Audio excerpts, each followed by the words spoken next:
Let's talk about a feeling that many self-employed people know all too well. It's the feeling of a pit in your stomach when tax season arrives. You have worked so hard all year. You have celebrated new clients. You have finished big projects. The money has come in, and you have used it to pay your bills. You have used it to buy groceries. You have used it to maybe even enjoy a small vacation. You feel like you are doing well. Then, the letter from the tax office comes, or your accountant calls with the final number. Suddenly you owe thousands of dollars in taxes, and you have no idea where that money will come from. This is not a fun surprise. When you are self-employed, the government sees you as a small business owner. This changes how you are taxed compared to a traditional employee. An employee receives a paycheck, and their employer has already deducted taxes for them. These deductions include federal income tax, state income tax, FICA taxes. FICA taxes are your contributions to Social Security and Medicare. As an employee, you pay half of these FICA taxes and your employer pays the other half. It is a shared responsibility, which makes the amount you pay a little lower. It's a detail many people don't think about until they are on their own. As a self-employed person, you are responsible for the entire amount of these taxes yourself. You pay two main types of tax. The first is your regular income tax. This is the tax on the money you earn, and the rate depends on your income level. The more you earn, the higher your tax bracket might be.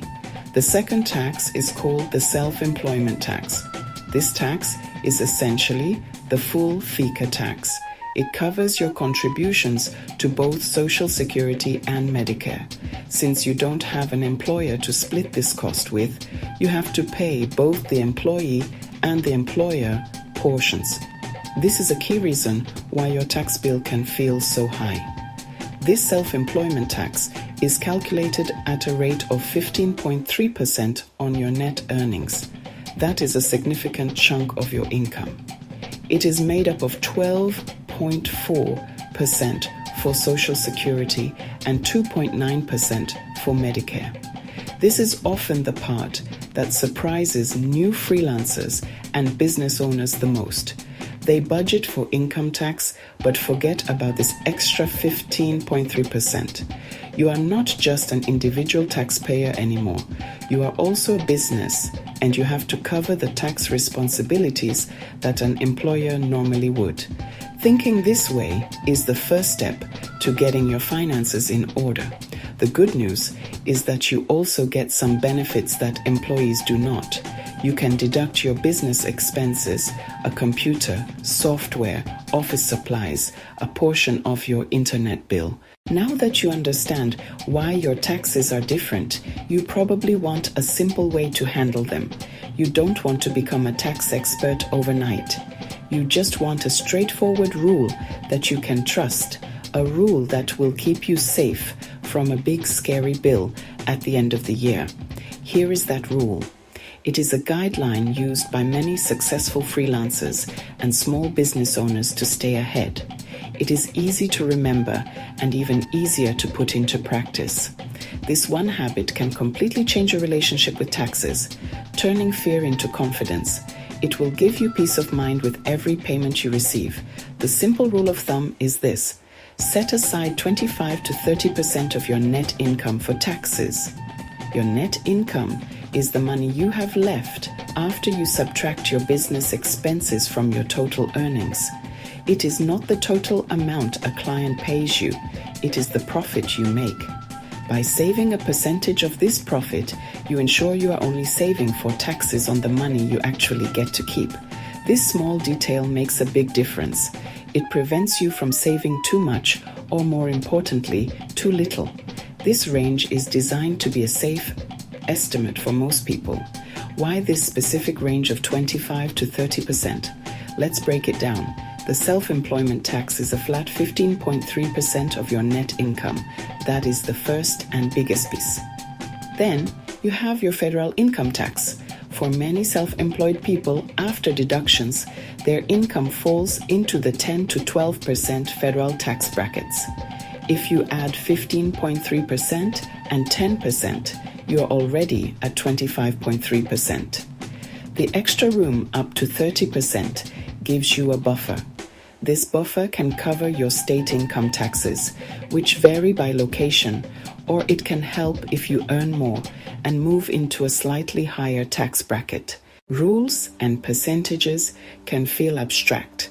Let's make it real with a clear example. Meet Sarah. She is a freelance graphic designer who has been working for herself for 2 years. She is getting better at managing her money, but she wants to be sure she is saving enough for taxes this year. We will walk through her numbers to see exactly how the 25 to 30% rule works in practice. 25%, 30%. Seeing the math with real dollar amounts can make the entire process feel much less intimidating. It shows you that this is something you can absolutely do on your own without feeling overwhelmed by complex calculations. This year, Sarah's total income from all her design projects was $50,000. This is her gross income. Throughout the year, she had various business expenses. She spent money on a new subscription to her design software. She advertised her services online. She bought a new monitor for her computer. She kept track of all these costs. Her total business expenses for the year were $10,000. To find her net income, which is the amount she will be taxed on, we subtract her expenses from her total income. $50,000 minus $10,000 equals $40,000. Sarah's net income is $40,000. Now Sarah applies the rule of thumb to her net income of $40,000. She decides to be safe and use the higher end of the range. She chooses to save 30% of her net income for taxes. To find out how much she needs to save, she multiplies her net income by her chosen percentage. The calculation is $40,000 multiplied by 30%, or 0.30. This equals $12,000. So, Sarah needs to set aside a total of $12,000 for her taxes for the year. If she had chosen the lower end of 25%, she would have saved $10,000. The $12,000 provides a comfortable cushion for all her tax obligations.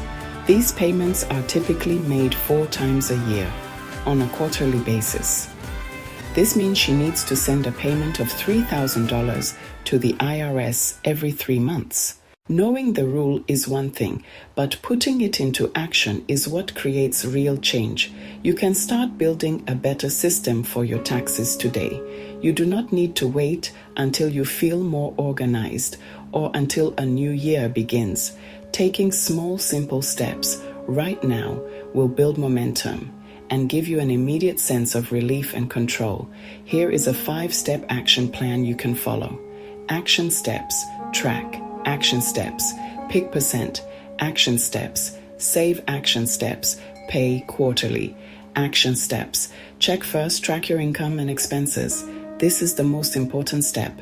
You cannot know your net income if you don't know what you are earning and spending. You can use a simple spreadsheet, a dedicated accounting app, or even just a physical notebook. Every time you get paid, write it down. Every time you buy something for your business, write it down and keep the receipt. Do this at least once a month to stay on top of it. This habit will not only help with taxes, but will also give you a clear picture of the financial health of your business. Second, choose your saving rate. Now that you have a plan to track your net income, pick a percentage between 25% and 30% that you will save. Write this number down somewhere you can see it. If you are unsure, it is always best to start with 30%. It is much better to have a little extra money left over after paying taxes than to come up short. You can always adjust this percentage later as you get a better understanding of your actual tax rate. But for now, just pick a number and commit to it. This decision is your guide for every dollar you earn. Third, Open a separate savings account just for your taxes. This is a critical step. Do not let your tax money mix with your personal spending money.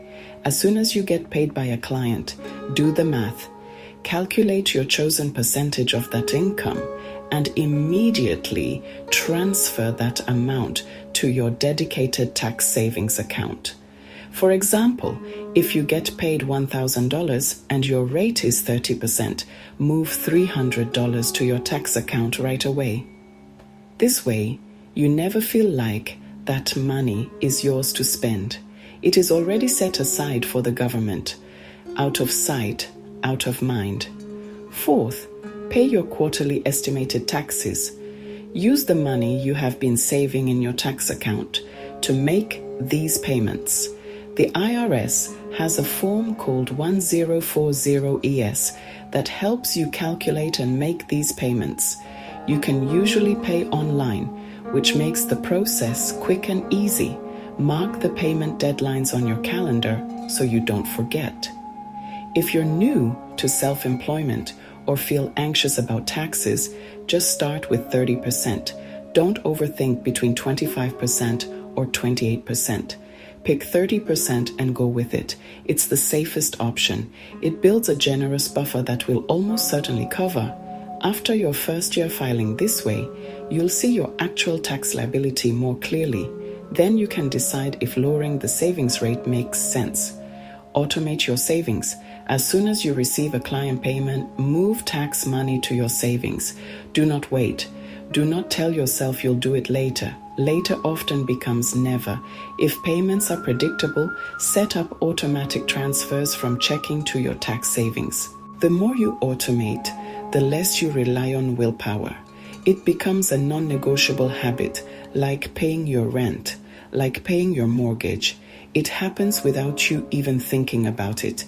Keep a small extra buffer in your tax account. Life is unpredictable. Business income is too. You might have a month with much higher earnings, or you might find a mistake from a previous quarter. A little extra cash, maybe 1 month's worth of tax savings, can be a lifesaver. It prevents dipping into your personal emergency fund. That small cushion brings major psychological comfort. Finally, don't be afraid to get professional help. Everyone's situation is unique. If you have multiple sources of income, a working spouse, or complex investments, consider talking to a tax professional. An accountant or tax advisor can build a personalized tax plan. They can help find missed business deductions.